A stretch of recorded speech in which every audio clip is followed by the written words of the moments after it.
조련에서 퇴소한 아이에게 피부에 좁쌀 같은 울긋불긋한 여드름이 생긴 적 있으시죠? 저희 둥이들 역시 퇴소 약 한 달 후에 동일한 증상을 겪은 적이 있습니다. 대부분 이때 태열이라고 생각하고 열을 식혀주는 수딩게를 발라주는 경우가 많은데, 태열에 수딩게를 바르면 오히려 증상이 악화될 수 있습니다. 영상을 끝까지 보시고 태열에 도움이 되는 크림으로 발라보세요. 태열이란 6개월 미만의 아이에게 발생하는 대부분의 피부 질환을 의미하는데 광범위한 개념에 해당합니다. 접촉성 피부염이나 아토피성 피부염, 지루성 피부염이나 신생홍반 등등 이런 질환들을 모두 태열이라고 의미하는 거예요.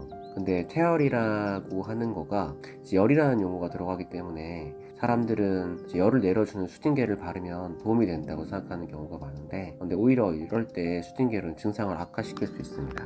명확한 진단이 우선이긴 한데 대부분 피부염일 가능성이 높긴 해요. 그럼 피부염이 뭔지 한번 설명을 해드리고 치료 방법이나 크림에 대해서 알려드릴게요. 피부는 외부 물질이 들어올 수 없게 피부 장벽으로 이루어져 있는데, 외부 물질이 피부 장벽을 통과해서 내부로 들어와서 염증을 일으키게 되는 질환을 피부염이라고 합니다. 피부 장벽은 접촉성 피부염 같은 경우에는 외부 물질에 의해서 파괴가 되는 거고, 아토피성 피부염은 면역 관련되어 있는 물질의 이상에 의해서, 즉 내부 물질에 의해서 장벽이 파괴되는 걸 의미합니다. 그럼 치료는 파괴된 장벽을 재건하거나 혹은 염증을 치료하거나 이렇게 두 가지 방향으로 할 수 있어요. 피부의 장벽을 보존하는 방법은 외부 물질이 내부 물질로 들어가지 못하게 하는 건데, 그게 바로 보습입니다. 보습되는 정도를 보면 연고, 크림, 로션, 겔 순서대로 물기가 되게 묽잖아요. 그래서 보습력은 꾸덕거릴수록 보습이 잘 돼요. 그래서 연고,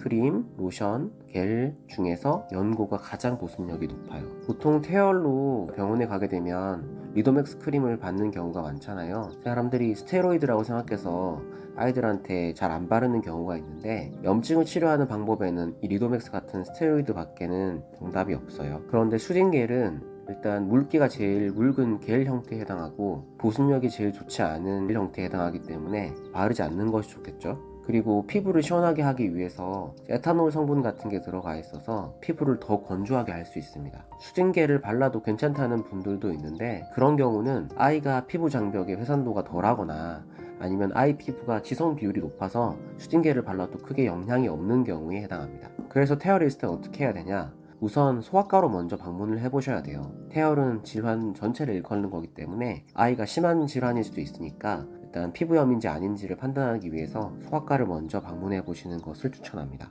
만약 간단한 스테로이드 연고 한 가지만 처방이 나왔으면 피부염일 가능성이 높아요. 근데 만약 스테로이드를 바르기가 조금 겁이 난다면 집에 있는 기저귀 발진 연고 비판텐을 발라주셔도 됩니다. 덱스판테놀은 몸 안에서 펜토텐산으로 바뀌는데 세포에 에너지를 공급하는 역할을 해서 기조세포 증식과 피부 재건 역할을 하기 때문에 피부 장벽을 빠르게 보존시켜줍니다.